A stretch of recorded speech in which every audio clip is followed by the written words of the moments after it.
Hello, so this is a recording for a specific person who I'm not going to name here for the sake of privacy. Um, However, I'll try not to get the name shown into the charts, but I will try my best to, yeah. Anyways, this is for a reading for someone. I mean, I don't think they really care, right? But basically, what it's about today is going to be about their nodes again. A lot of people ask me about mm, the, I guess you can say, the purpose they have. So a lot of what I see here is tied to a lot of transformational energy. A lot of the asteroids that I'm working with here, including several of the common dwarf planets, is a lot of it is in the eighth house for this person. A lot of it, half of it, at least with is that even the north node? No, the squaring asteroids to the person's north node and south node placements. So here, what we're going to do is go through first their north node tends to be the north node is in the 12th house. So a lot of it is tied to Pisces, so it's very much tied into what their sun is as well. It's in 4 degrees Pisces, 4 degrees, 47 minutes. A lot of it is tied to, because it's in Pisces, a lot of it is tied to the south node, which is in Virgo. So this person is used to being very technical, very very industrious rather, and very, they're just used to that feeling of, yes, there's perfection there too, but it's more like working with the elements, working with the actual little things. Actually, little things is one of those things. So they know how to see things in detail, very detail oriented, very organized, very methodical, very, how do you call this? Yeah, just very structured, right? So this is the Virgo energy of the past life. Now, how that ties into the North Node is that when we talk about past lives, we're talking about literally also past lives. So very industrious, also methodical, like I said, discriminating, also like very exacting, knows how to be clean as well, knows how to, it's really about that perfectionist energy. It's that virgin, or Virgo. But part of it could be that if their gifts are not used properly from the past, where it becomes kind of like conflicting with other aspects and other signs, or rather, that what that means is if there's anything that we resist, we can come off like concerned or really overly concerned about disease and poverty, pedanticalness, meaning like overly concerned with detail, critical, being kind of like I guess you could say judgmental, but sort of like literally like looking at the little things too much. Very skeptical as well, and also melancholic is also part of this one. Kind of just like holding back and not really acting, not really doing anything, kind of just going with the usual mundane things. It's tied to the 6th house. Virgo is tied to the 6th house, so it's a lot of the unconscious behavior, and also work. Things that become routine, habits, methods, right? Technique focused, technique oriented. It can be like that. But again, if when we bring awareness to our past lives gifts, it becomes more about like being able to be of service to others, being practical and useful, using the what gifts we have and making use of that so that it actually helps others and also ourselves. We're not where we're not looking for recognition, or where we appreciate, oh, I'm grateful for this, very much that pure energy of that pure maiden, sort of like, I'm okay with this, yeah, it doesn't matter who it comes through as long as it serves humanity. It's totally fine because I am part of that whole picture. So how that ties into the Pisces energy is that in the North Node, it's that gifts that we bring into the path that we have today, which is that whole, and everyone is connected, everyone is very much like one entity, one universal consciousness, which is really what it is. It's just one consciousness, fragmented into different parts, because that's how the universe grows, right? It needs to fragment itself, so in order to perfect things more, so to speak, perfect. And I would say this person is learning to be more sympathetic and also empathetic as well, very charitable, also very artistic, going into more of the the right brain side rather than the left brain. Um, I'm working more a lot with water, working a lot more with music and artistry.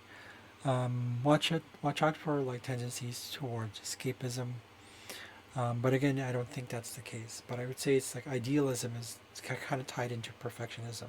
They both share this. It's an axis. It's a polarity that Pisces and Virgo share.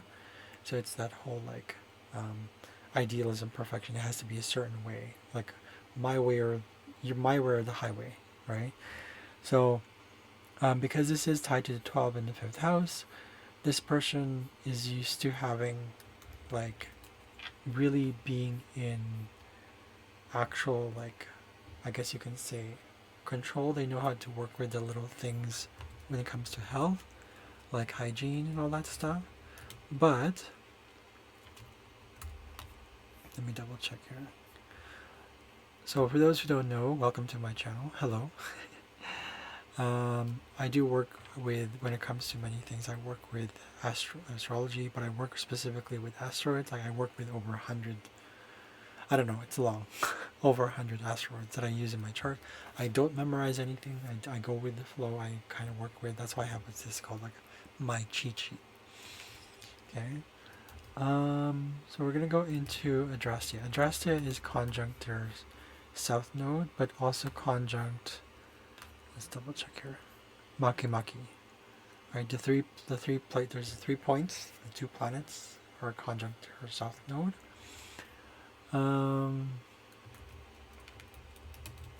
So Adrastea is, I believe, about responsibility. Okay, let's double check that. Looking at the wrong cheat sheet here. Adrastea. All right. So service and duty, yes. Family, familiar responsibilities, family obligations, powerlessness. But in this case, when it comes to work, it's almost like maybe you feel like a family servant. Now it's in retrograde, so that means that there's this insecurity or this sort of uncertainty about feeling like kind of connected or at home with people you work with, but also your health.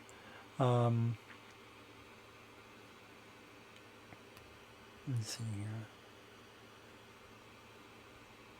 There's a possibility of it because it's in the sixth house. There's possibility of something being like like how do you call this? Being able to absorb nutrients or something like that. Let me double check the medical stuff here. Something to do with. Let's see here. Square. Angel. Okay. So maybe there's issues about learning about your areas of your joints, your ligaments, tendons, okay, lower back, upper back, abdomen, buttocks, inner thighs, lower body muscles, your palms as well, soles of your feet, other sort of taken for granted body parts, like the little things, like also cells. So it is tied to the Virgo placement as well. Okay. There's a lot of like kind of maybe a disconnection towards it, or maybe issues with white blood cells, red blood cells. Could be calcium deficiency or vice versa, maybe too much calcium. The bones are also included here, organ and limb replacements, maybe prosthetics, implants, teeth fillings, braces, casts, dentures, veneers, assimilated bacteria, viruses, or fungi. Keep in mind assimilated there, right? Retroviruses and endogenous retroviruses, ERVs.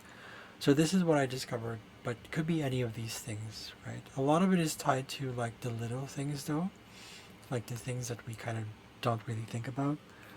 But yeah, that connection sort of thing. But there's also Makemake here. So Makemake is about, the story of Makemake, for those who don't know, is like he was the god of the sky or something like that, of the, what was that one? Creation god, right? It's like Haumea. But it's about being creative, but it's more about going beyond the normal mindset. Makemake is a high vibration of Uranus, and Uranus is a high vibration of Mercury. So it's about trusting in your creative powers. Those things I can see clearly, things I can see things clearly, intuitive sensing, lightning speed thoughts, like those kind of things. Consciousness and awareness, inspiredness and inspiration, curiosity, wit, awareness, cosmic connection, galactic family, collective, um,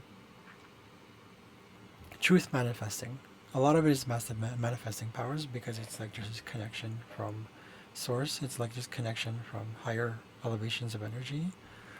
And so it's like senses beyond the senses, right? So a lot of it is like this ability to download. But you kind of do it unconsciously. And maybe there's a part of you that doesn't really feel like you're connected to things. Like there's a doubt of like your connection to your higher self. So a lot of it is that. But because it's in the sixth house, we're going to go straight into fertility. So a lot of it's a questioning about maybe like fertility, preservation, your sperm, maybe egg or sperm stuff. I'm not really sure here. Let's go into the actual medical portion here. So when I say medical portion, I have like these notes in my cheat sheet where I talk about like literally I have mundane stuff in here, medical stuff, vocational, evolutional. So a lot of it's tied to the frontal lobe of the brain, right? Short-term memory, but also long.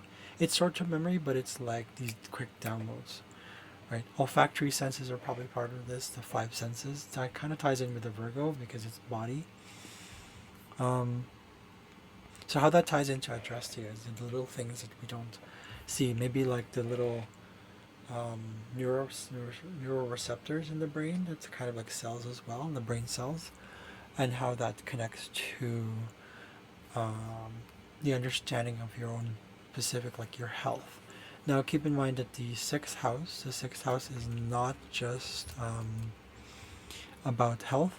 It is also about, yes, you said earlier, about routine stuff, work, volunteering, and clothes and how you wear them. Hygiene is part of that, naturally. Interest in food and diet, sickness, all conditions affecting health, aunts and uncles. That kind of ties in. That's for another time, maybe. But self-adjustment, unconscious mind, okay, mundane matters. Again, work and health as one thing. So, what you put into your body, basically, or what you do with your body, pertaining to how much work you put into it. Okay. Altruism is part of this as well. Teamwork, or working with others. Pets is also part of this. Being efficient. Vocation, daily routine. Um, so with it connecting with Makemake and Adrastia, both in retrograde, again there's this sort of doubt or insecurity or sort of like things tend to repeat themselves, particularly with the bones, with the shoulders, joint areas, things taken for granted like cells, the small things in the body, white blood cells, red blood cells. I mentioned that earlier. So how that ties into here with the I'm going to go straight into the North Node. So there's Penelope, right? So Penelope is loyalty.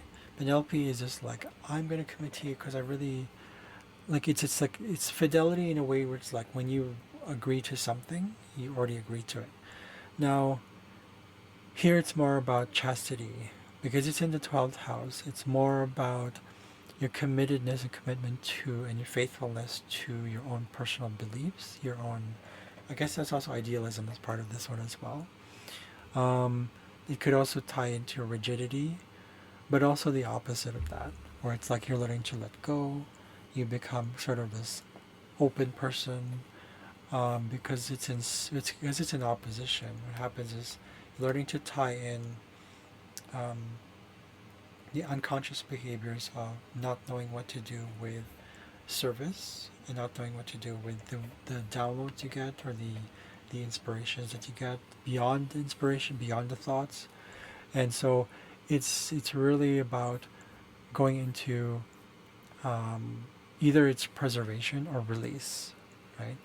So this is Penelope is where you also um, processing the on when you're times in it's this happens when you the 12th house is in is about like when we're meditating, we're in a meditative state, or when we're actually away from the what do you call this, the craziness of the world, or the things that take us away from our connection to source. But it's also where we sort of kind of get what do you call it, sweep things under the rug, and it's not something we're addressing. Okay. It also works a lot with Penelope works a lot with eroticism, lewdness, seductive wiles, cravings, and desires. So it's what kind of where you process your desires, those sort of that hunger and that lust, things that turn you on, things that turn you off, right? Um, and even though it is in Pisces, it's more about, in this case, your lust for idealism, your lust for the spiritual world, your lust for this whole, like it's something that you want to really embody, right? The 12th house is linked to the first house, which is apparently when you transition. Like when I say transition, I mean that's a cycle. Before we go to the first house, which is what we embody, we have to first come to it and become part of our subconscious. It's something that's inside first, and then it will reveal itself in the physical form. That's the first house. That's physical form. But before that, usually the 12th house also signifies pre-birth energies, pre-birth situations. So, pardon me. So it could be also be that things that again that sort of wanting to be, you can say holy or wanting to be spiritual. There's a strong pull to it, right? It's also like about ambivalence, working with your strength and your, things that you need to improve on, proving your self-worth, proving your worth rather. It's self-worth related. It's self-worth stuff, but and it's also things where we discover things that we discovered, revelations, putting the pieces together. So even though there's this repetition from the past, like with the whole, there's when I say repetitions, like these doubts that of your own natural abilities towards pertaining to unconscious behaviors, routines, and things that are looking at the little things and putting the picture together. It really ties in with Penelope here, because Penelope is really putting the things together as well, making sense of what is true, what is not true, and that also ties in with the Pisces placement, right? Things that this might also be delays. This might also be pertaining to duplicity, esteem, honor, dishonesty, waiting or boredom. Okay, doing and undoing. Very much the Pisces placement here as well.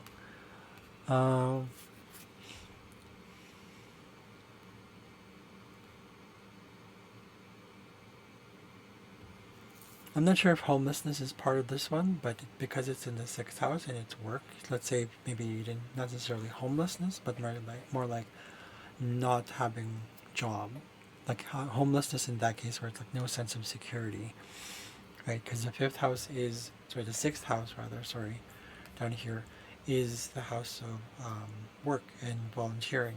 So if you don't have a workplace, if you don't have a certain routine, it's almost like you don't have that. You become this sort of slave.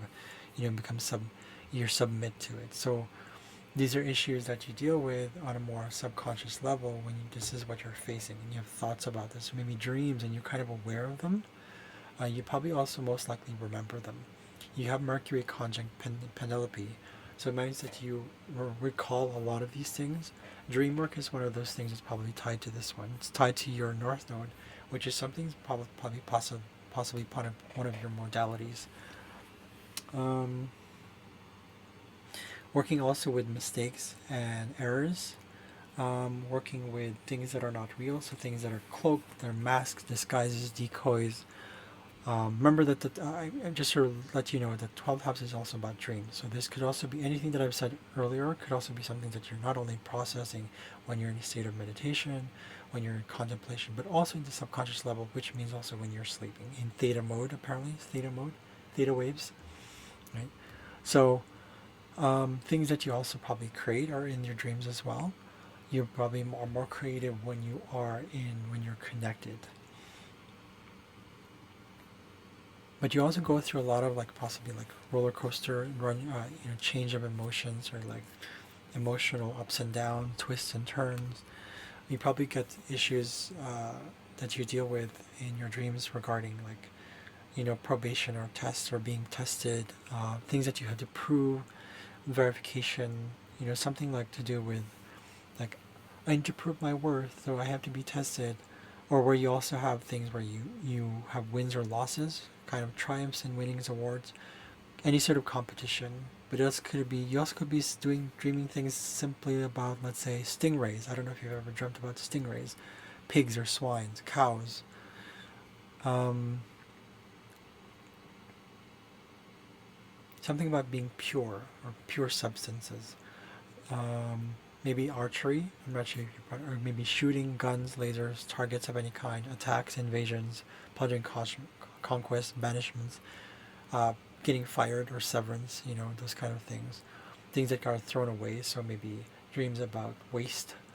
Um, so yeah, so that ties in with what you're doing. But now there's challenges to it in terms of like what you really transform through. A lot of it is, let's go with Tisiphone here. Tisiphone is 5 degrees, so that means it is square to, yes, Penelope, Mercury, and your North Node. Tisiphone is about horrors, murder. So I don't know if you ever dream about those things. I kind of mentioned it earlier, but it was kind of going into that.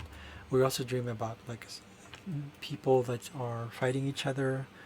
It could be many things. Any sort of like murder, any sort of murder that's happening. Literally, you name it, it's gonna be there. That's Tisiphone, right? She is one of the Furies. So a lot of it's fury and anger and rage. But Tisiphone is about the purging of those things and working with the anger, but either in an unconscious level or conscious level. And this is where you're probably transforming through, and your subconscious is telling you, what are you really angry about? Right? Could be anything that's related to killing, homicides, genocides, even as far as cannibalism, homicides, matricide, siblicide, parricide, right? Sacrilege, blasphemy, false oaths, testifying, perjuries, um, obstruction of justice, murder trials, insanity defense, psychopathy, psychosis, indictable offenses, criminal sentences, legal systems, prosecution.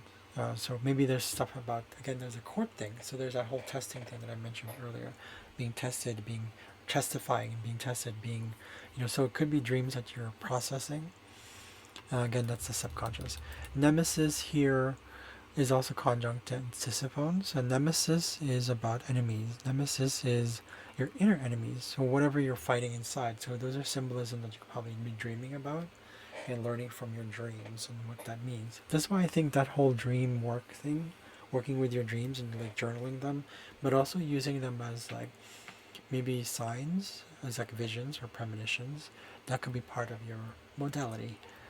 The dreams, like, when you record a dream, what I've done before is like, because sometimes when you wake up from a dream, usually it's when you're in your REM state, like you're really in the theta mode or theta wave, and sometimes you wake up from it because it's so extreme and it's like it's so shocking. You put like a phone beside you or something like a recording device, and you record your dream as far as you can remember, then go back to bed. If you wake up from your dream, that is. If you wake up period normally and then you remember your dreams, record that as well or write it down. Any sort of recording, that's a kind of like a dream analysis stuff. There are people who do dream analysis stuff. I'll try to send you the copy of this one by Ann Tucker. Ann Tucker has this connection with this person who does dream analysis, and apparently he's really good at it. So I'm going to put that in here for myself as a reminder. So 1 second.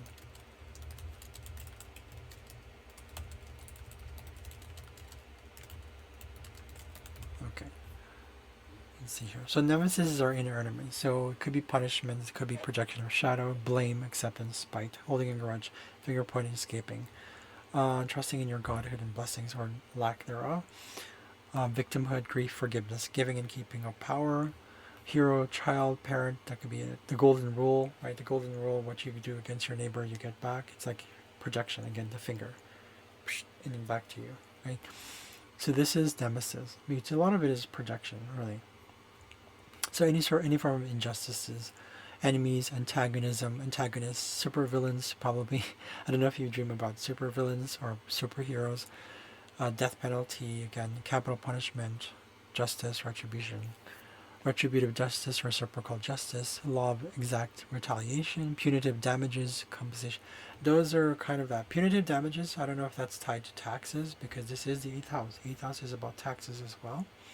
So if you've ever run into this one, if you do your taxes, there could be also concerns about this. right? Especially when you're not bringing awareness to you what you really want. Because I know the taxation system, the tax system is already as it is set.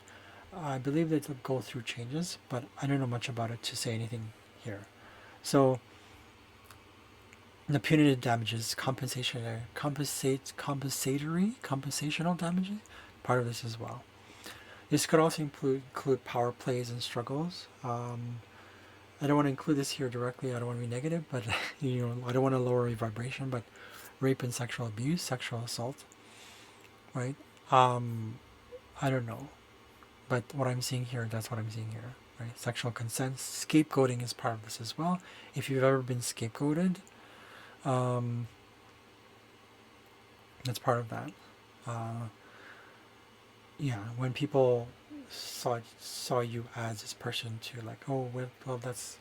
I think scapegoating is connected to what's that one called? What's that called? I'm trying to remember here. Gaslighting, right? So, but that's like more like not really accepting someone. They're kind of just like, oh, you'll be fine. That's gaslighting, right? Physical injury. So this is also to do with health, but more psychological, but also physical. The eighth house, that's what it is. So physical injury, vaginal or anal penetration. Sorry to say this again. STI, gastrointestinal stuff. Rape-related pregnancy, again, sorry about this. RRPs is what's called. Unintended pregnancies or UIPs, unwanted pregnancies. That's part of that one as well. Cardiopulmonary, neurologic, genitourinary, and chronic pain symptoms. It's probably part of this one as well. But getting into more psychological. So whatever you're dealing with on a psychological level, because you also have the 6th house square a lot of your planets on the 8th house. So that's part of that. The Dejanira is about not loyalty, like making mistakes because there's a part of you subconscious that doesn't want to be in a certain situation, specifically like in a relationship or a marriage. It could be gullibility as well. Gullibility is part of this as well. That ties into the Pisces thing because it means that you believe everything you come across, and sometimes you lose trust when it's like, oh shit, that wasn't the real one, right? Insidious or destructive unions, any sort of relationship. This is when you're trusting people. When you start to share your resources, this is the 8th house. This is when we don't really trust, when we feel like we cannot be our true selves, or like there's power struggles, it's hard to share something with others. And when I say resources, because the 8th house is tied to the 2nd house, which is like freedom, earning ability, freedom, money as freedom. And so the 8th house is tied to that. This is the axis, the polarity. It's when you have your resources and you now share it with other people. This is all the 8th. The 8th house is also your partner's money, your partner's ability to earn money. So that means that any sort of unhidden subconscious, like sort of anything that we disown when we're children, or rather some things we haven't dealt with in a relationship or subconsciously, our core beliefs, it shows up in possibly also in the 8th house, I would say, because it's with your partner. It could be any partner, your lover. It could be also just like an agreement. It could be like a business partner. But I see it here more like in terms of gullibility and making, going through toxic relationships. Again, it could be any type of relationship. This is where you're probably going through things that you kind of mistakenly say or do, or or even it'll probably be part of you. Love triangles is part of this as well, probably. I would say, yeah, because it's the 8th house. Forsaken love, poison tools, poison information. The tool could be also that. Poison, things that you get that feels kind of toxic and off balance and kind of like, this is not my energy, I don't like this one, right? Interrupted or canceled weddings, or rather, it could be symbolic as well. It could be like marriages, or rather forced marriages, or things that you're forced into, any sort of agreement, any sort of partnership, any sort of relationship. So there could be also violence and abuse connected to this. Kidnapping, again, there's a rape part in here.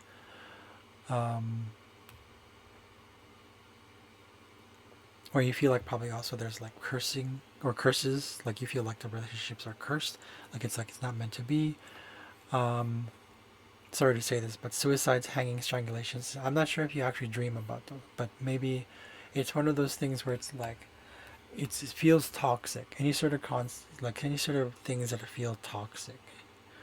Um, this is part of that. Ganymede is about service, but it's more like you become kind of this like you elevate others by you being the service, the person who's the servant, right? It's also playing innocent and naive, ties in with the innocence thing that's going on here with the Pisces placement, but also with Dejanira.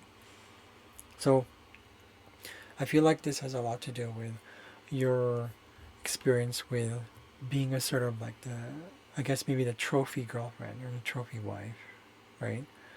And you kind of feel like you're taken for granted because it's like the person, maybe, I don't know, it's something to do with service or like kind of like maybe you're forced into it. This is also tied to the myth as well. Ganymede was taken by Zeus, and he was like, because he was so good looking, and Zeus was just like, wow, you are so hot. So it could also be tied to, because Zeus is older, older relationships, older partnerships, older people that you are either in an actual partnership or like romantic relationship or like sexual relationship or just an actual partnership, like someone who's older. That could be part of this one as well. Now, in terms of the innocent stuff, that kind of ties in with the Pisces thing, gullibility, youthfulness, probably a sort of sense of immaturity because you're very trusting. So, right, where you feel like probably like you're a souvenir, you probably feel like, oh, I'm the trophy girlfriend, or I'm like a souvenir, I'm just a thing for you, a plaything, right? Um, a lot of this ties into health related gifts as well. So it ties in with the eighth house here. So that means that it could be like you look very young and very youthful. Um, but because of that, probably people feel like you're so young and they probably, maybe you feel like that's where your enemies lies and you can kind of get mad and just like, well, what do you mean? I'm of age, I'm your age, or age related things. It's part of this one. Um, I don't know if this is true, but maybe you come across demisexual people? Not really sure. Um, this is also tied to fortune and chance and luck. Sorry, mental attraction, alcoholism, or rather drunkenness ties in with the Pisces things as well. So you maybe had to deal with like addictions, not really addictions, but like maybe alcohol or the use of alcohol, or maybe youthfulness. I'm not really sure. Anything's possible. Like astrology is a language of probability, right? So, but there's also probably also games that are being played. Cheating is also included here. Dexterity, because it is the house of health. Youthful beauty and skin, so dexterity. I don't know if you're dexterity, you have both hands that you could use when you're writing, which kind of ties in with a little bit with the automatic writing I told you about, which ties in with the dreams. You can automatic write what you're going through your subconscious or through your dream analysis stuff. So, Egeria is also part of this one. So prophecy, sacred knowledge, and change. So here, this is where it ties into the 12th house placements. You probably have like maybe you feel like a disconnection or earthly detachment. Something about purity as well. Again, it ties into purity, which is Penelope as well. And also the Virgo placement. Purity as in perfection is also Virgo, but also Pisces, idealism. Divination is part of this as well. So probably part of you like you transformed through being able to connect, really just connect, and maybe have prophetic abilities, oracular abilities as an oracle, or maybe just being like an advisor or counseling, working with laws or ritual ceremonies, counterparts, and twins. I'm not sure if this is tied to twins, but I don't think so.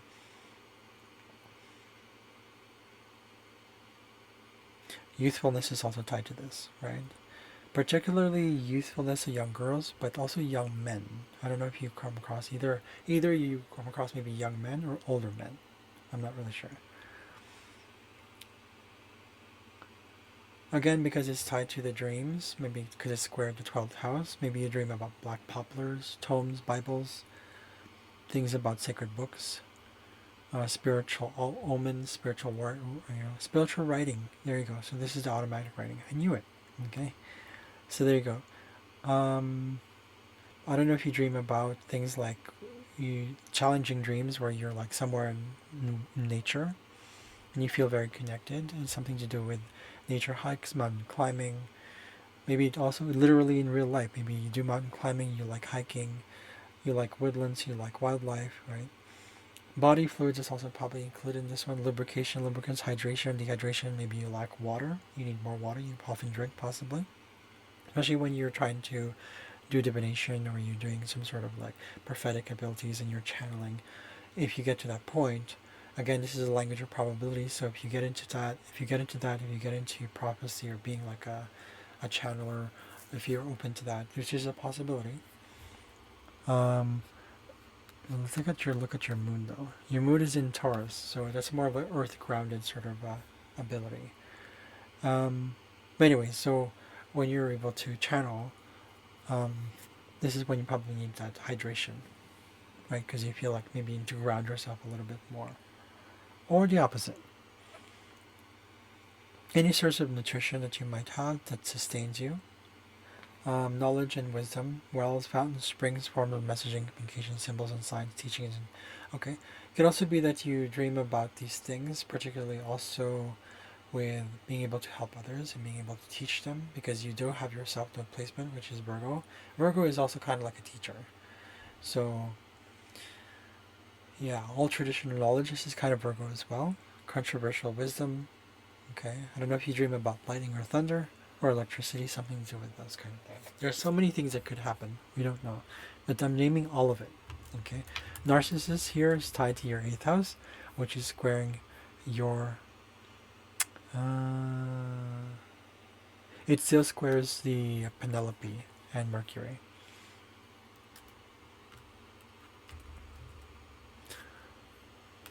So Narcissus is narcissism. That's that. But it's also basically unconscious self-love and self-trust.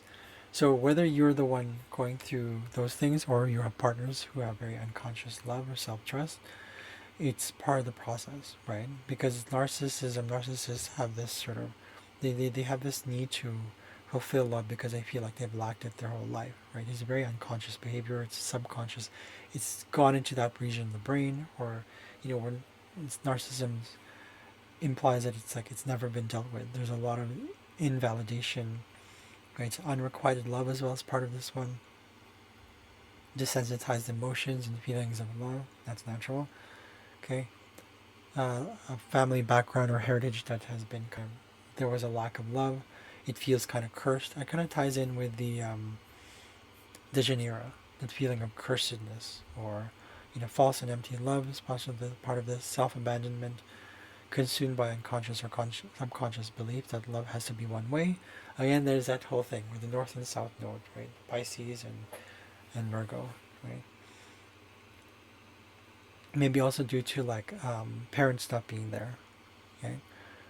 It's time. It's also narcissist is about also being reflective, and because narcissist was the one who saw the water, he saw his water and saw his reflection.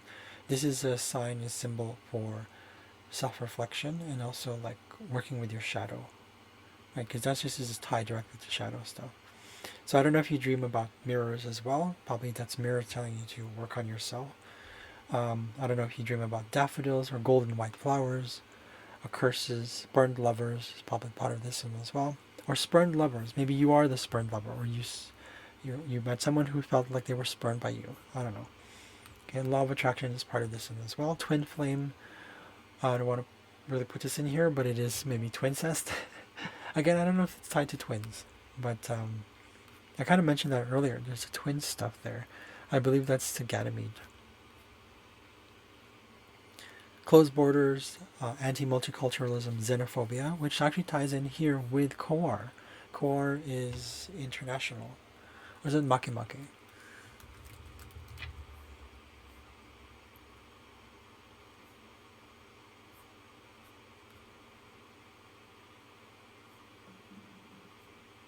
Then that's Makemake. But that is actually, okay, that ties in with your South Node placement, Makemake right here.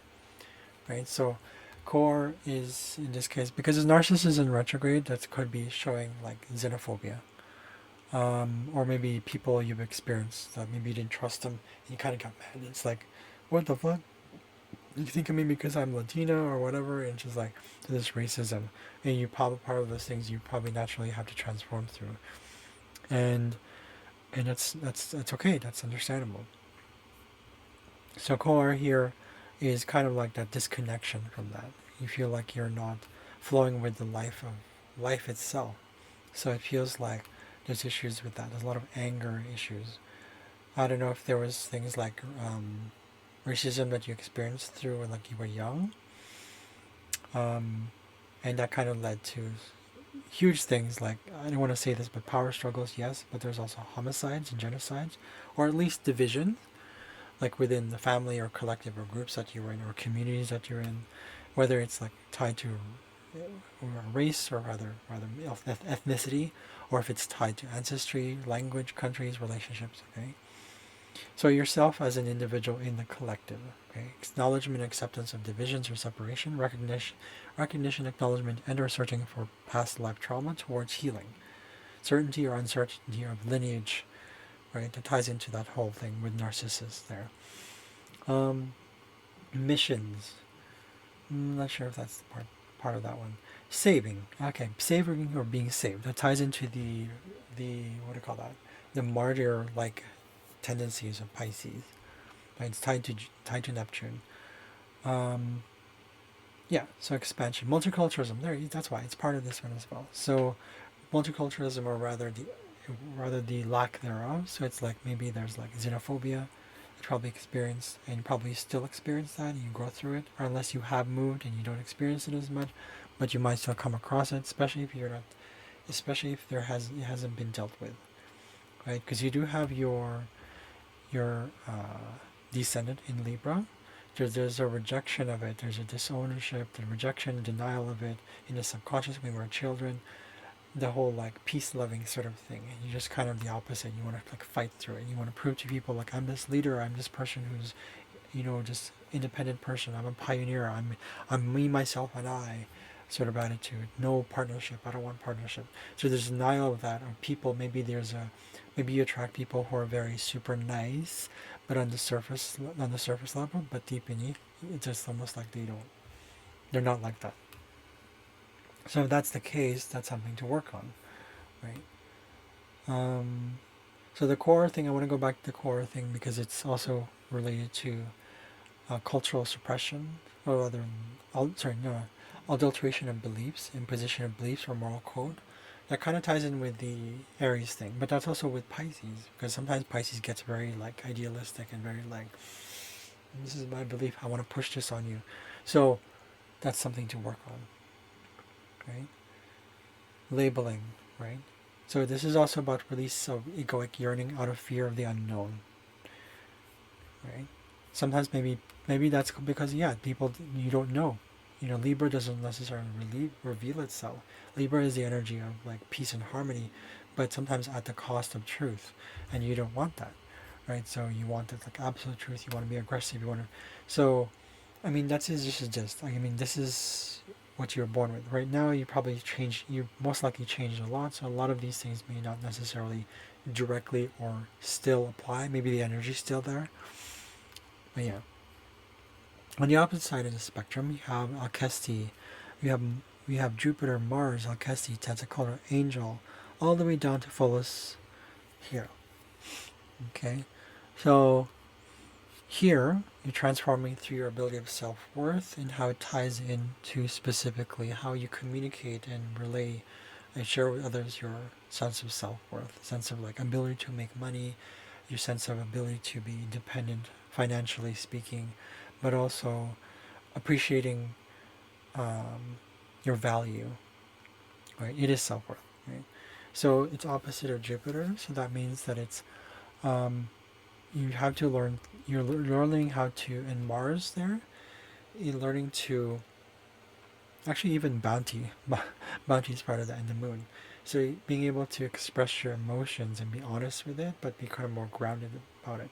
Moon is exalted in Taurus, so that means moon feels more like certain with the emotions that you go through, the ups and downs, sort of senses that you get around you, like your senses and your basic needs, specifically with money, and how that personally, like actually, like how you grow from that.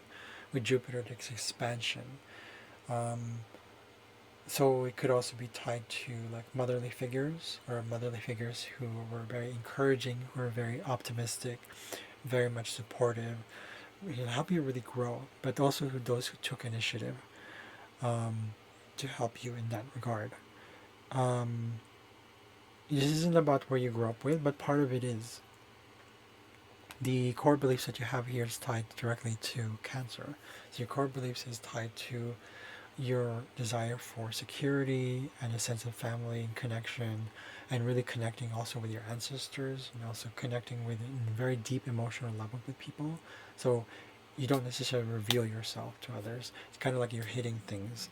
And that's where the rejection comes in. If you reject people who don't necessarily open and honest with you in the very get-go, that's what you resist. So your core belief is more like was created because you come from a family where it's like you had to hide your emotions. You couldn't be necessarily open with it.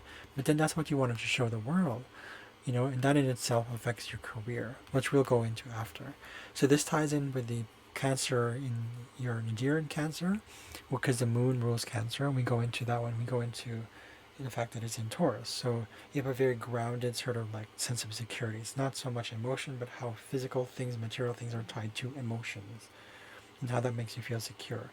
You feel like this, because that makes you feel like your sense of self-worth is like accounted for, it's validated, and that's where you feel like you can grow. Bounty is right there. So bounty is like expansion. It's just like Jupiter, where you can make money, you can actually grow, you can have a business, and you can actually just go for it however you want to, in a very sort of very flexible way.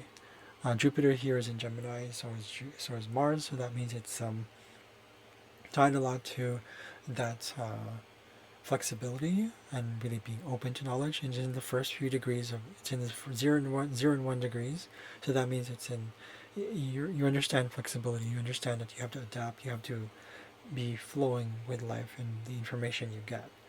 That also ties in with maybe um, money making through being a teacher or some kind of informant or a journalist or a writer. Anything to do with games as well. That's also tied to that. Writing, journalism, games, teaching, like a specifically elementary teacher. But also could be something like something simple as like a farmer, someone who is very informed and well educated about farming, about jewelry, things, money stuff, and also kind of like maybe like a financial advisor, that kind of thing, right? That also ties in with Jupiter. So Jupiter is also about beliefs and philosophy. So it ties in with that, which actually ties in with your core beliefs right here in your IC, which is Nadir. Um, and so that ties in with your need to move forward and actually act on information that you've known. Let's see what the asteroids can go into, what the asteroids will reveal. So Alkesi is loyalty, your gratitude of response, unwavering love and loyalty, beauty, attention. So this is where you now bring in the unconscious information you get to conscious, being aware of it. Where you feel very either fortunate or unfortunate. But again, because you have these placements square both your north node and your south node, what happens here is that some of it is unconscious still, like maybe unconscious beliefs or the unfortunate circumstances can be a result of the unconscious tendencies that you might still have. I don't know if this ties into servitude and marriage, because this is the third house.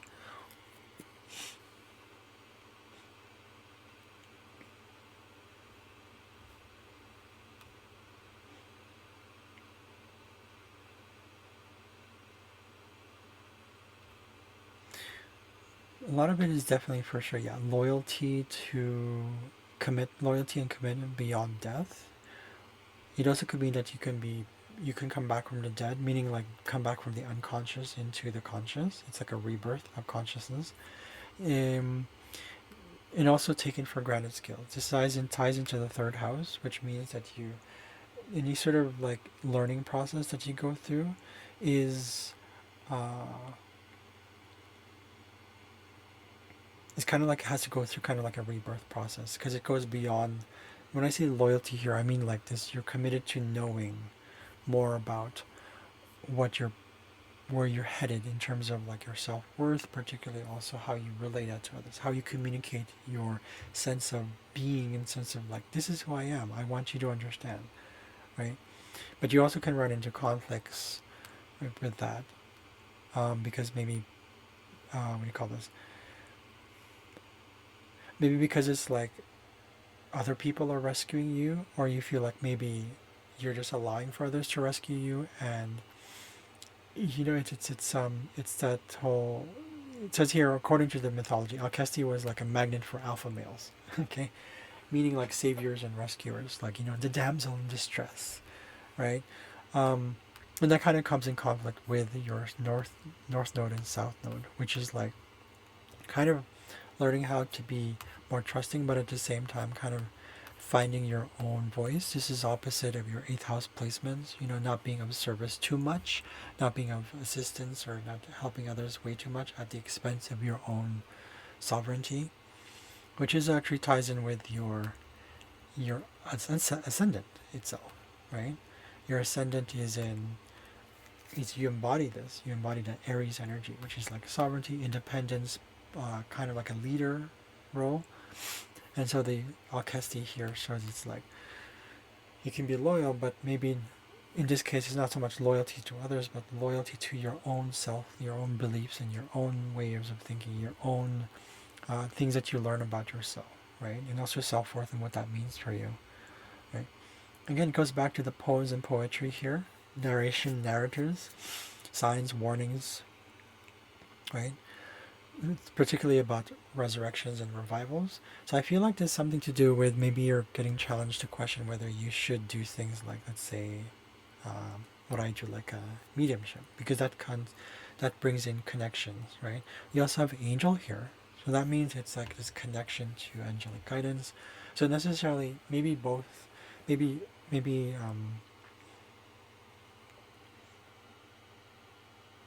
mediumship, but also towards like channeling, because now you're going into angels, right? So either way, you get these signs, you get these warnings. NDEs, I don't know if you learn about those, something that you'll actually learn about. Maybe the Mandela effect, I don't know if you've learned about resuscitations or CPR, so those kind of things. Again, this also kind of ties in with probably other things that you dream about. It ties into the 12th house, which is where your north node is, and it's the house of dreams as well. You might be dreaming about these things that I mentioned so far. Any of it and all of it, or any of it and all of it, some of it maybe. Lions, bears, chariots, wagons, carriages, harnesses, light, shadows, darkness. That could also be part of that. And the reason I'm mentioning the whole chariots, wagons, carriages is because it's something to do with that, like holding, right? There's a symbolism of holding, symbolism of like being sure where you're going, right? Also, service is part of that, right? So when you ride in a chariot, or when you ride it, you're being held, you're being supported. Your service, the horses are your servants. People who are driving the cars and the wagons and all that stuff, they're service. They have service to you, or the opposite. Shadow is also part of this one. Shadow and darkness. Alcesti is part of that. We have to go then into Tezcatlipoca. Tezcatlipoca. I like that how it's. Yeah. Tezcatlipoca here is about complacency and change. Like when we are kind of too comfortable with the information we're getting or the experience we're getting, it's like, oh, it's becoming sort of consistent. That ties in with the Taurus placement here, because Taurus is like life consistency. Your moon is in Taurus, you really enjoy like consistency, right?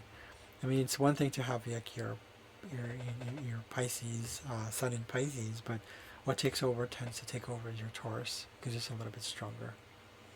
Because it's a fixed sign, so it's stronger than a mutable sign. It's fixed signs, like there's a bit of stubbornness in you, especially when it comes to money and self-worth and trying to relate and connect that to other people. So there could be issues about anger, rage, violence, sort of duality, like maybe you're going back and forth. Maybe you feel like you're not seen. Maybe you feel invisible. So you're working with humility or humbleness. Okay, sometimes you maybe have to pretend. There's fakeness, falsehood. Um, I don't know if that ties in with this one, but it ties in, I think, with the aura thing. I don't know if you'll be able to read auras or the auric field. But this is also about mastery. Mastery is like that commitment thing that I mentioned earlier with Alcesti. Really like committing to it. So mastery. Again, this isn't about perfection or idealism. This is about mastery, right? I don't know if you know this, but Aaron said, I think it was Aaron, or is it Victor?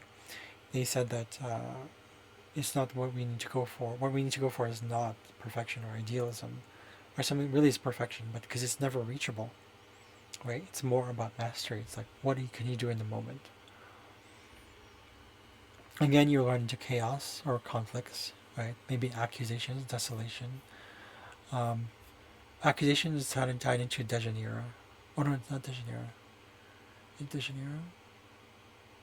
No, that's not it. I'm thinking about another asteroid. Sorry. So ignore that one. Okay.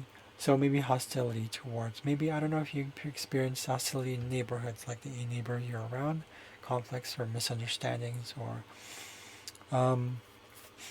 you feel probably like invisible. Wherever you go, you probably feel that. You feel like you're not part of this situation.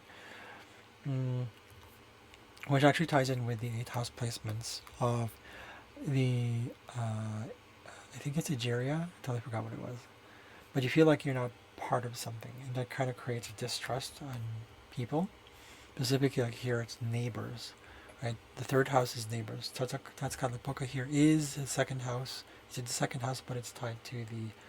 It's literally connected to the 3rd house as well. So that means a lot of it is neighbors, your current environment, your really like your immediate environment. Okay. It could also be part of this could also be that you experience any sort of temptations. When I say temptations, I guess of any kind. That's interesting. Matter is part of this one because Tezcatlipoca was the god of matter in Mayan mythology, or is it Inca? I forgot. It was about matter, so that means like matter, like literally matter itself. So creating into something, right? So, which ties into the Makemake, which is like Makemake is all about what's that word? Manifestation. But when you're connected, you can manifest it because, in truth, we don't need to necessarily manifest because when we're higher frequencies, we don't need to actually manifest. We're actually in that, but we no longer care about manifesting. The love, the wholeness that we feel is no longer outside of us. It's already in us. We understand. We are connected, and that's where the whole thing, the whole writing thing, which is because it's tied to Gemini here, can come in. So it could be anything related to writing, could be anything related to journalism, journaling, dream analysis as well as part of that, automatic writing tied to the 12th house as well, because you do have that ability from the past. You can write, you have a sense of, this connection to detail or an eye for detail. So also working with imperfections, like flawlessness or perfection, enforced change, awakening, right? Again, ostracism probably or banishment. Again, shadow is part of this one as well. Learning about empathy, creativity, learning to work with who are you can actually work with, enemies or not enemies, right? But also having that, it's also tied to self-respect for some reason here. I wrote down here something about the story of Tezcatlipoca. But youthfulness is also part of this one, which just ties in with the Ganymede thing. Okay, death and birth process. Your Pluto is in actually the 8th house here, so it's also something you transform with, right? Which also ties in with Tisiphone. So learning how to balance things, right? Balancing the 3D with the 5D. And also empathy is part of this one. Like I said, compassion, being creative, being in the moment, really connecting, right? Sovereignty ties into this one's royalty and kings. I don't know if you dream about these little things though. Maybe you do. Coronation and dethronement. So it could be either one. Something to do with crowns. Night sky. So places up north, northern hemisphere, like up in north. Okay, maybe jaguars. You dream about lions. Okay, just part of that one I mentioned earlier. Wildcats, serpents. Anything to do with bones, skulls, crossbones. Skull is a crossbone. Is like that thing that there's a skull, there's a crossbone. That's what it is.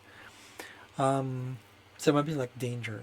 that represents danger or poison or toxins, which goes back into the placements here in Dejanira. Right? Nemesis, Tisiphone, those are very toxic energies. It's in Scorpio. Okay. So anything to do with those things. You probably also dream about calendars. I don't know if calendars comes up. Planning. Okay. Codices, like codices, like they're sources of like information. Ties in with the Gemini placement here. Talismans, divination, baits, lures. Okay. That's where you get drawn into the falseness or falsehood of reality. That's kind of the Pisces placement there. Smoke, fumes, visibility, or sight. Shamanism, shaman, prophecies, divination, wizardry, wizards. Okay. Again, it goes back to the same thing. It's all connected, actually. Purgatory, wars, warriors, sacrifices, homages, blood, adrenaline, headaches. This is more tied to your 8th house. So if there's any sort of rejection or denial or resistance towards adaptivity, because Gemini rules the hands, it also rules the nervous system, I believe. Ties in with the communicational thing. You might get these things as well, like the headaches. What is this one here? What did I say here? Adrenaline stuff, headaches, right? Impersonations and camouflage is part of that whole falseness thing I talked about. Could be that something to do with priest. I don't know if you dream about priest or being a priest or kind of like a shaman. It's kind of related to that, some sort of leader position, which ties into your ascendant placement in Aries. Slavery and slaves and masters, hostile forces and takeovers. He ties in kidnapping, ties into your 8th house placements, meaning kidnapping in this thing. Again, I mentioned it earlier, kidnapping in this case, meaning that maybe someone takes you from your own comfort zone, someone takes you from where you are, where you feel like you're home, and it's unwilling, it's unwanted, it's unsolicited, I guess. It's not unsolicited, it's you're taken away from it out of your own free will. Again, the accused is part of this, accusations, right? Natural phenomena, disasters. Okay, that's a little bit off. Okay, so I don't know if you ever actually also dream about actually natural disasters. That's interesting. Any of the natural disasters, really. Or a sweat lodge. It's an extra one here. Sweat lodge, I believe, is part of this one because it's a release of toxins, right? So that makes sense. So any sort of form of release of toxins is part of that. Angel is very straightforward. Angel is the angel. Angel is connection to guides.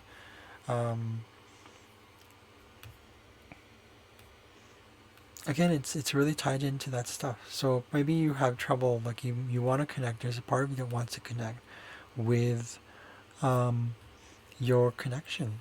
Your real connection and guidance. But you kind of doubt it. So I think the trick to this whole thing is when it comes to connection and your divination, don't think of it as like separate, like as if it's just a modality. Think of it as like your divination abilities or your ability to, like anything, could be anything. Like really, it could be any of the above or all of the above. Right? I feel like this is the thing, but I feel like this is challenging for you because of all the wounding you probably went through, especially in the past, where you're just kind of like in service to others, and you didn't know your connection because you were so much in service, you were so much into the grounding of things that you're no longer able to release that. So in this case, this time is to trust, but with discernment. That's really the key here. I want to go back into Thea here. Thea is also counseling. Thea is believed related to motherly figures or being a motherly figure yourself. The inner power, right? Inner power and transformability. Self-worth is tied to this one as well. Glory, brightness, brilliance, your value, sense of self-worth. It ties in with the placement of your Mars, Jupiter, and Moon, and Bounty in the 2nd house. Okay? It ties into immortality, a sense of like foreverness, like connection with source energy. Again, crowns is part of it. It's showing up here. So crowns is probably sort of being valued, being elevated, you know, that sense of self-worth is tied to this one.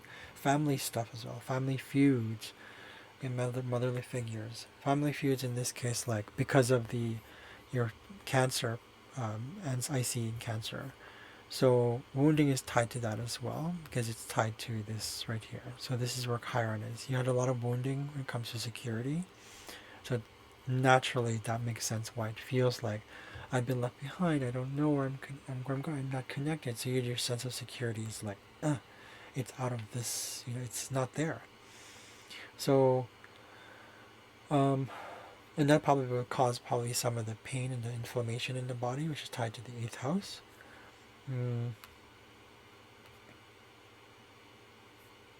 So it's tied to subscription and subscribers, so people who subscribe to you, meaning who believe in you, who actually accept you. Support and supplies, contributions, donations.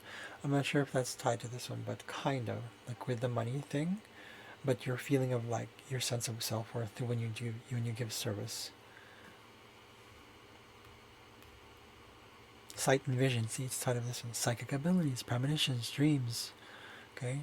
Honor and respect for the dead, okay? Loud sounds, I don't know if this is part of that one. But loud sound could be also be like the insecurity of like the whole like maybe because it's tied to Tezcatlipoca, which is like um he's world matter. Not really sure how this is tied into. I would say loud sounds that hurt. Maybe you have sensitivity towards that as well, or rather you're learning of that. You hear it, rather you hear it in your senses, especially through your hands. Maybe you have sensitivity through your hands. That kind of makes sense with the loud sounds. So whatever you maybe you dream about that instead as well. Maybe you dream about large animals, like really large animals, like the blue whale, and that kind of means that sort of sense of hugeness, that kind of sense of like connection, right? It ties into the angel asteroid, and also the other asteroids as well. Spaciousness, land, wide open spaces, that's part of that as well. Nebulas, right? Being moldable, again, that adaptability thing, which actually ties into the all your placements here because most of them are in mutable sign. So really learn to be adaptable, but in this case trusting and adaptable, and also discerning. That's part of adaptivity, right? Trusting doesn't necessarily mean like you're like a doormat. No, it means like fluctuating. Pisces in your north node in your Pisces represents vacillation, maybe indecisiveness, but that also represents like flow, right? Going from here to there when it's right. So you don't necessarily have to open up to others that feel like you can't resonate with them, but also people that you actually can resonate with, like your own community.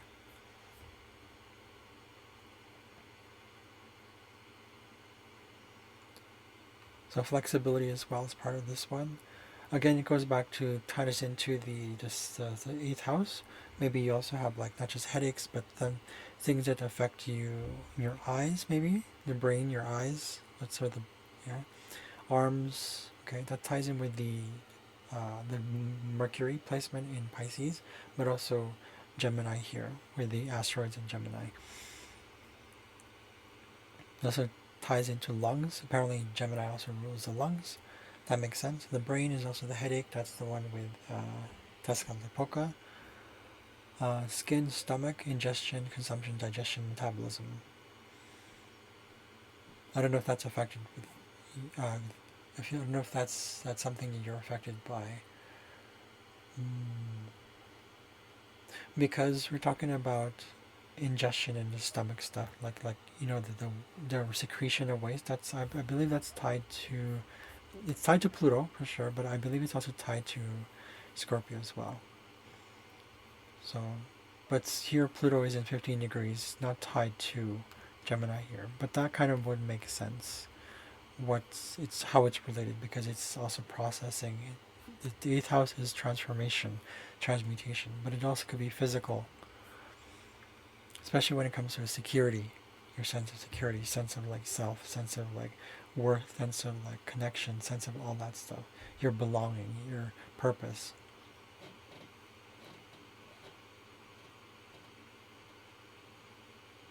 Adoption. Is there a part of yourself that was adopted? Maybe you had a sibling that was adopted? Because it's in the third house. I'm not saying that you are adopted, not to say you're excluded. I'm not saying that, but I mean, if it is, then yeah.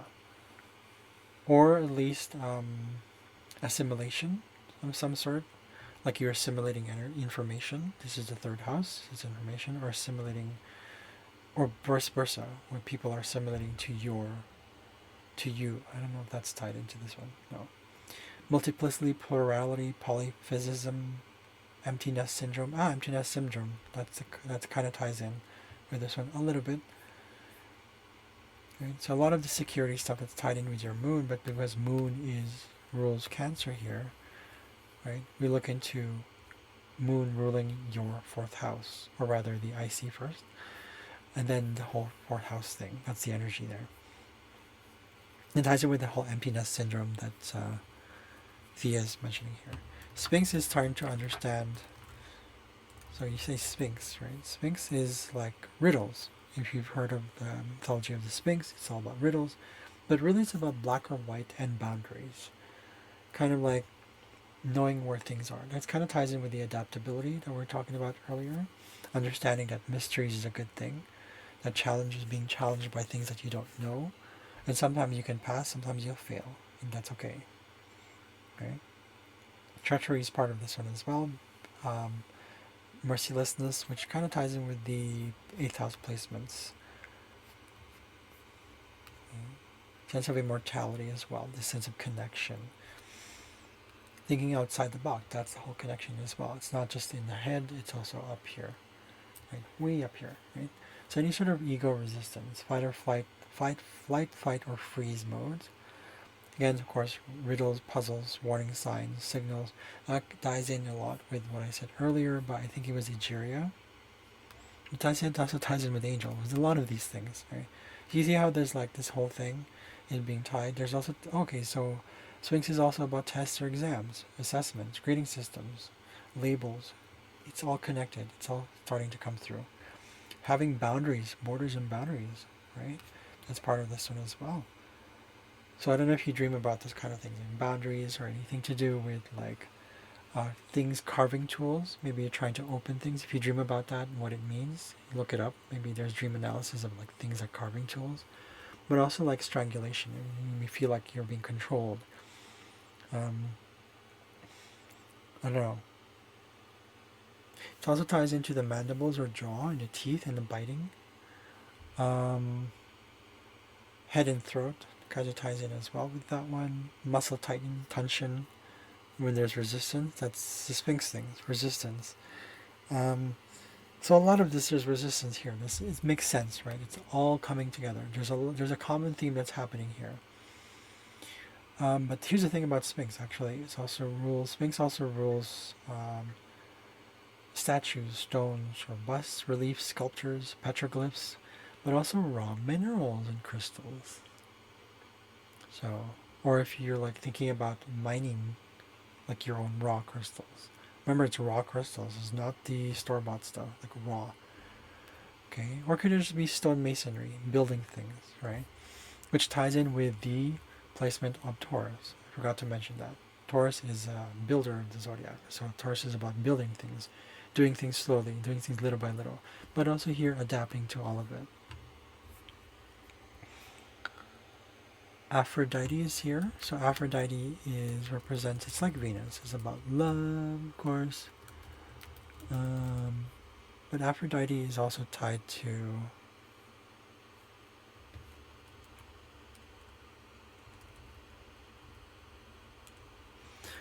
earthly love. So it's materialism. So that ties in with the moon in Taurus, right? There's a connection to the physical world through marriage, through sex, to appreciation, desire. But Aphrodite is a little bit more vengeful than Venus. She's a little bit more petty. She kind of also has that warlike part of her. So it comes from the Greek version of Venus. Aphrodite was first. Like, I would say the naming of the Greek gods came first before the Roman names. Okay. It's funny how it says here, potential for being above or slave to sex and urges. It's funny because it's like the slave to ties in with the Ganymede placement earlier, and the placement Adrastia, was it Alcesti? Adrastia right here. It's his responsibility to family or responsibility to your service, because this is the sixth house, right? So, um, and also because it's in Virgo, it's about service. Again, it goes back to the whole thing being escorts, consorts, concubines, attendants, companions, mates, open relationship. Polyamory. If you're learning about that, that's part of the third house. If you're learning about it, open relationships, polyamory, pansexuality as well as here. Or other things like adultery, extramarital sex, promiscuity, virginity, sex offenders, procreation, repopulation, sexual abstinence, seduction methods, sex slaves, rustic lifestyle, shepherds, surrogacy, surrogate mothers, custody battles. That doesn't really tie in with this one, but you could be dreaming about those things, but I don't think so. Any of the stuff that I mentioned earlier, specifically with Penelope, which is about the loyalty stuff, anything related to loyalty or the falseness of loyalty, ties in with what you dream about. Any thoughts that you have about this idealistic nature of connecting and really being one in spiritual connection, that's mostly what you dream about. A lot of it is tied to that. It's not always literal. Your dreams can also be tied to relationships. Anything tied to your relationship and your sense of being, what gives you vitality. Your Sun and Venus is in the 12th house, so that means a lot to do with that Aphrodite thing as well, Venus. Right, so money is also part of this one, but also relationships, equality, marriage, evenness, peace, harmony. But also that feeling of like I can just be myself. That's the Sun, vitality. Your creativity is also part of that, something that you dream about, or you also process it when you're in meditational mode, or you're in a state of like connection, or a state of like you're just letting everything go and surrender. So anyways, you get the point here. So I wanted to add one more here. Fullness here is about mistakes. Fullness is about I think I mentioned that earlier. I think I mentioned the whole mistakes thing, right? Making mistakes. But mistakes here is unseen for consequences of mistakes. Could be like really big stuff. It's like, oh shit, I did that. But that's what it is. It's really waking up from the illusion of permanence. That it's okay to make mistakes. It's okay to have unconscious moments. It's okay to have, things that you forget that you're like, oh, I'm not aware of that. Oops, I made a mistake. It's opportunity and moving forward. Right? Small mistake, big outcomes. So the little things, okay? But it's also about being a person that, even though you're one person, that you can still make a difference. That's also fullness, right? So, what else is here? That's interesting. There's a Merkaba shape here. Do you see that? I don't know if you can see it in the screen. It's like a Merkaba, literally. Right here. Wonderful, right? So Imhotep is also part of your past life, but you weren't sure about it. And you kind of like doubt that ability that you have. Imhotep is tied to astrology. So you can try that going into it as well. And I can always help you with that one. It's like a learning process that we all go through. Or you could take classes. It's up to you. The thing is, I want to focus on the north node and the south node here. So the natural flow between the north node and the south node happens when you are open to the resurrection and the rehabilitation and the kind of reformation of relationships, even though you doubt it. That sometimes maybe there are relationships that you can mend. That's Osiris right here. But also not so much about relationship, but yes, relationship, but more like your relationship to your own power. To your power. What is power? Right? So North Node is tied to that. And what are you learning about that? What is your meditational moments when you're just in the moment? What insights do you get? What visions do you get? You get any premonitions? It's not about premonitions. It's not about the visions. It's really about how are you connecting? What messages are you getting in terms of like connection to your own power? Osiris represents, yes, resurrection, but also kind of putting things back together and healing. But some things might be missing, and you should be okay with that. Osiris actually, when he was chopped into pieces, was resurrected by his wife Isis. She gave him all the love which she had. She had used magic, right, to bring that back together. When I see magic in this case, it's the love, that glue connecting love, which is source energy, and he was brought back. But then apparently his penis was missing, so she gave him like an artificial penis. So although this kind of represents like things like replacements for like what do you call those? Like you call those when you have like a crutch, like a what do you call that? Looking for that one specific word. Uh, Replacement hard cloning shitters replication replicas too. That's fine. Prosthetics. There you go. So even though it might feel like it's like a prosthetic penis.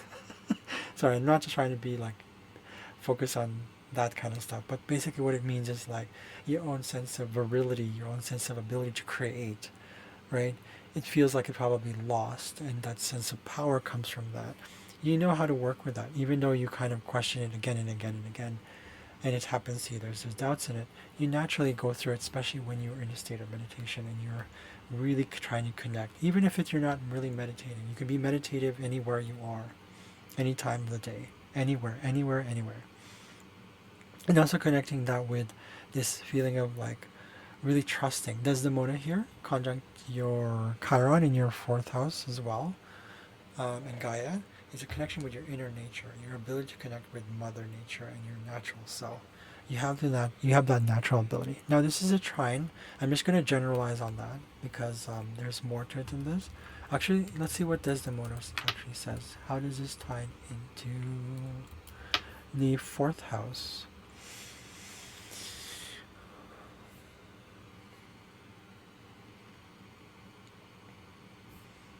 Okay, jealousy might be part of this one as well. Growing up, part of your core beliefs is tied to that.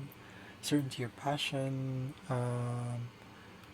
loyalty or disloyalty or disempowerment, rumors, people gossiping about you, or maybe you were the black sheep of the family or the scapegoat. You were misunderstood for your being connected to being natural, right? To your commitment to your family, your commitment to your home, but you just knew where this connection was. You have Gaia here. Gaia is conjunct your Chiron, but because it's conjunct Chiron, it's like the wounding. But once you learn to integrate the past wounds into something that's actually useful, like your pain to your purpose, that's when you start to really become more natural. And that's where it comes naturally to you. There's a flow between these two. So relationships, tying into your transformational abilities with your dreams and your connection, but also your ancestry, your core beliefs is tied to this one. Your south node, however, is connected directly to the changes that happen naturally with your careers, and how your reputation is part of that. It's often changing, but that's where your fortune lies. Like your fortune kinds of what that means is showing me that you work through a job that often changes, but often ties to things that you've done in the past. So maybe this whole astrology thing doesn't necessarily be something that you could make into a career per se, like as in like you find you working for someone, but you work for yourself instead, right? Uranus is about independence. Uranus is about finding your own place in the world and your sense of connection to communities, but in a different way, connection to a different career, right? A different, unusual career as well. It is Uranus in Capricorn. But it also has connection to Nemesis. You got Hera, Delphine, Hephaestus, Thalia, and Nemesis. So this whole Nemesis thing I find is it's memory, really remembering the past. Maybe it's tied to also like remembering your ancestors, remembering your ancestral line. Now Nemesis here is in 6 degrees with Talia. Pretty much all these asteroids right here you see in the first house is actually tied to Taurus. Could also be your I want to be more specific with Taurus here. One second.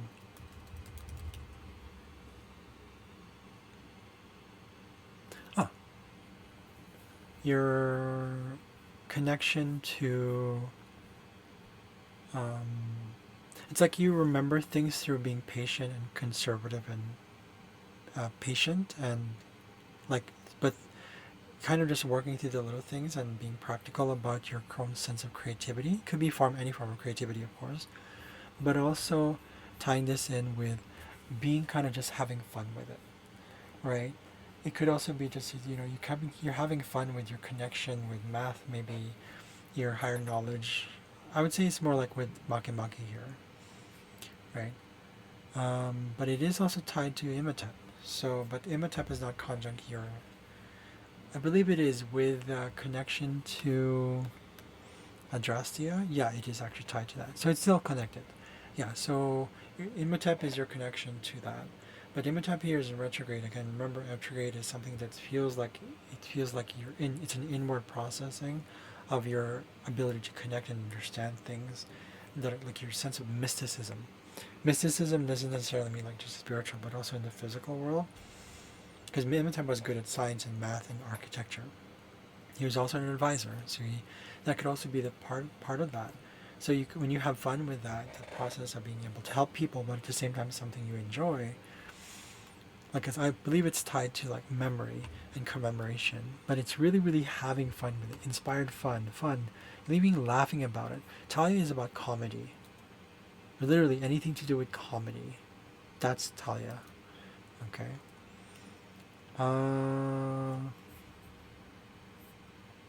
But because of that, you naturally can be funny, although it really is a part of you that kind of it maybe comes off maybe not sarcastic, but kind of maybe at times can be insulting because it's square to Medusa and Njord. Because maybe Njord is about being accepted and sometimes being misunderstood for his unconditional love or his love for his neighbors. So you have here Talia using your memories about that, but because it's square to that, sometimes you have challenges and maybe people who see you as funny, maybe they misjudge you, they misunderstand you, and you are really misunderstood. Medusa is also about being misunderstood and finding yourself in terms of like what your purpose is, like your sense of like, it's also victimhood, like Medusa. She was turned into like Gorgon because of like how she looked. And she apparently was against Athena or something like that. But it's Athena that cursed her. So maybe a feeling of curse, like, so I'm not saying that you're cursed. I'm not saying this feeling of like, why me? Kind of that's the victimhood thing, right? Feeling cursed is a sense of victimhood. Like it's here forever. No, it's not. Okay. Then Hephaestus is like you work hard at it. Ties in with the Taurus placement here, but also sense of again self-worth. It ties into your second house placements of the asteroid, but also ties in with Taurus. He's also has to do a lot with self-worth. Delphine is the vision. Delphine is being able to also see visions, but at the cost of reputation or at the cost of being seen as like a monster. Delphine was this visionary creature who could see things. Ties into Delphi, which was where the Oracle of Delphi, and Hera as well. Hera has a lot to do with lost sense of childhood and unstable parentage. Like it's like she didn't know where she belonged. She was kind of like she was doing things out of service and being loyal to Zeus, specifically because she had to, but she wasn't really happy with it. That's why she kind of projected onto her hatred onto her lovers, to Zeus's lovers, and she just like so a lot of recognition, lack of invalidation, a lot of self-worth issues, a lot of shadow stuff. So how that ties into this is like you can work with all this. You have, I would say, we're looking at the sextile placement here with Mercury and your North Node, is that you work through these changes in your life, experiences that you have about, and you develop into, you have good memory. So the gifts you have here is working with like you have good memory. You can actually have fun with it, and be like really just youthful about it and jovial, and just really like you know be with the process, be excited about the changes. You can also work through this placement here. We have here another sextile. I don't know what this shape is called. It's part of the Merkaba placement, the Merkaba shape. That your south node here is going through the little things and really trusting your inner self and being trusting that it's okay to be broken. It's okay to have things fall apart. But you'll get back in it. You'll actually heal. You'll heal. You'll heal. You'll get back into it. I didn't know where your Vesta's placed actually. Let me look into the actual chart. 1 second here. I'm gonna go online.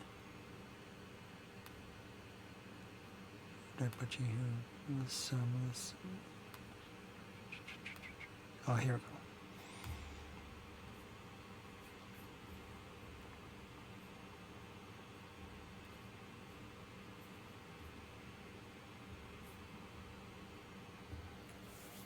Vesta is usually an asteroid where it shows you are protected. Ah, okay. You are protected with your beliefs. It's actually Vesta's right here. It's actually conjunct Odin and opportunity Bella Iduna.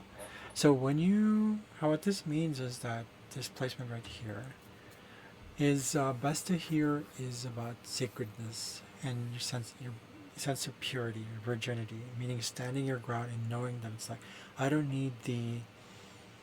It's not about I don't need. It's more like it's good to know who you are and your connection with in terms of like servitude, but at the same time knowing that when you make a certain decision it's like you know that it's coming from a place of like inspiration and joy and like I know what this is. Actually Odin is right here. Odin represents also being kind of like an oracle, or like a shaman, but it's mostly about the search for knowledge.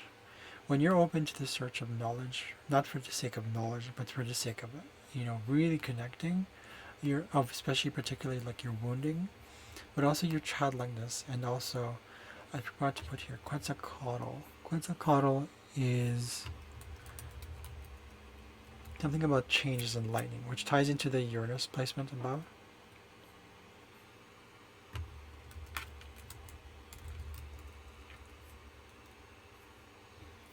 Ah, okay.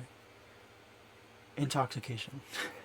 So in this case, intoxication is not really intoxication. It's sort of like, in this case, intoxication means like just connection. When you're like, if you've seen channelers, like who do, like especially trans channelers, they connect, right? Being natural about it, because it's tied to Gemini here, but it's conjunct Chiron and Cancer. So it's the emotional connection through the knowledge that you have. It's air and water, and opposite of that, Odin opportunity Bella Iduna Callisto. Is it Callisto or Calliope? Calliope. Calliope is music and language. But Calliope here is separate. 13 degrees. So Iduna is about youthfulness and beauty. Eternal beauty, actually. Eternal youth. That's sort of like good skin, good complexion.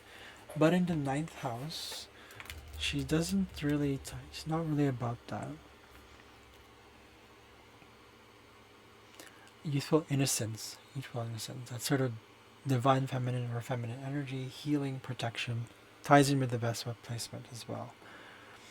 You don't see it here, but Vesta is there. It's actually conjunct these other planets here. This is where this is where some of the opportunities you have lie, right?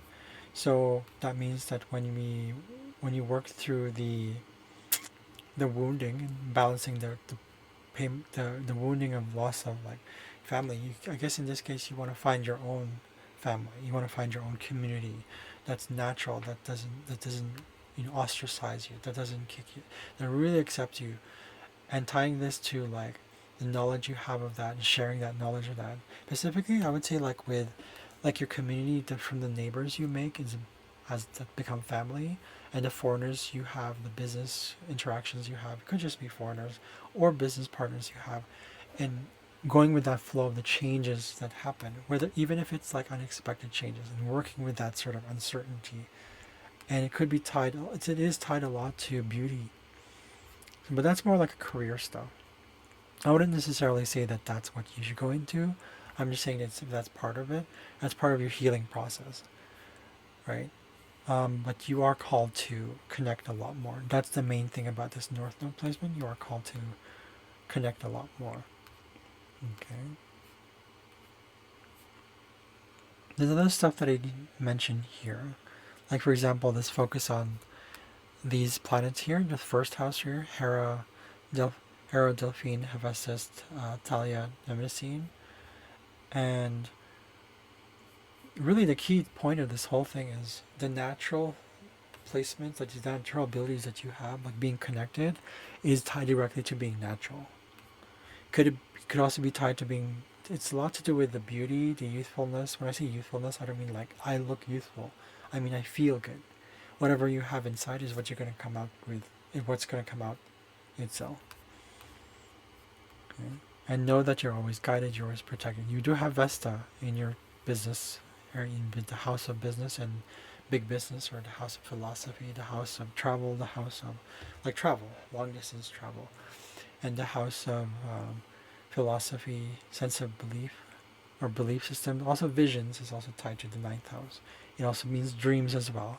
When you say dreams here, it could also be like actual dreams, like when you're sleeping, or dreams like your dream for the future. So visions, right?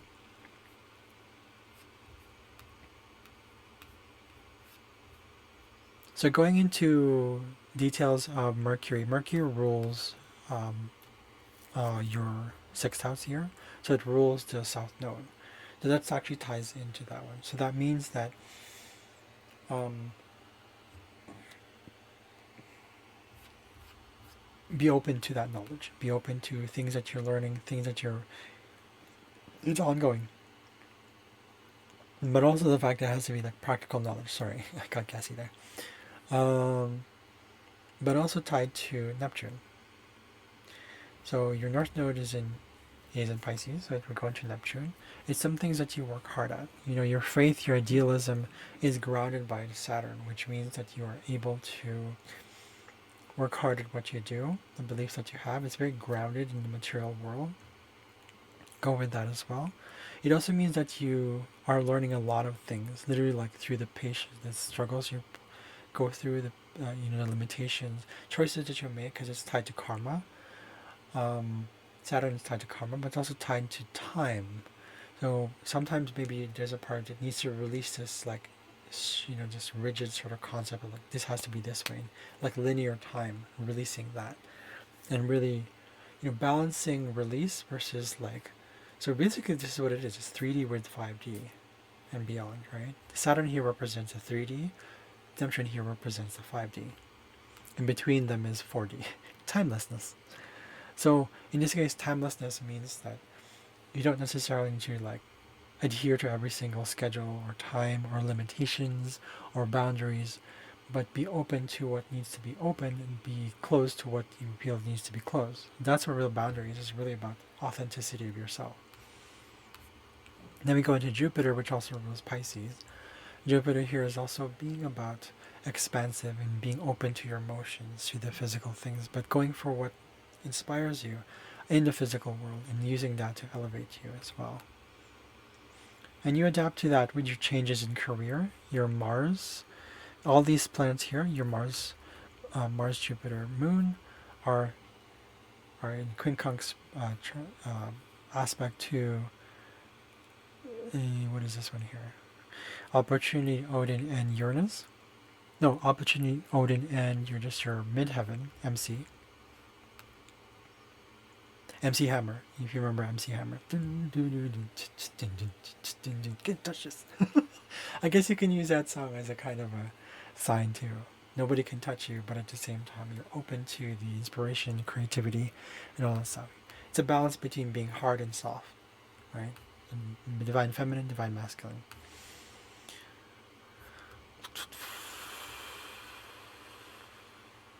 Okay, I think that's about it. That's it for today. Okay. Well, that was a long one. So, I don't think I ever showed that screen there. But, anyways, I read it. I read what I read. Go with it if you can. If you have any questions, let me know. My contact. This is just your North Node and your South Node, which I did promise to do more on. There is more to this than that, but for sure we can always go into much more detail. I mean, that was already like in detail, so thanks for watching, and thanks for watching, you guys. I hope that was kind of like, this is a very lengthy reading, but I mean, not as long as the one I've had before. It was like 5 hours, which is normal. It's, you know, if you're really into it, then you're really into it. If you're not, you're not. But thanks again for watching. See you guys later. Bye.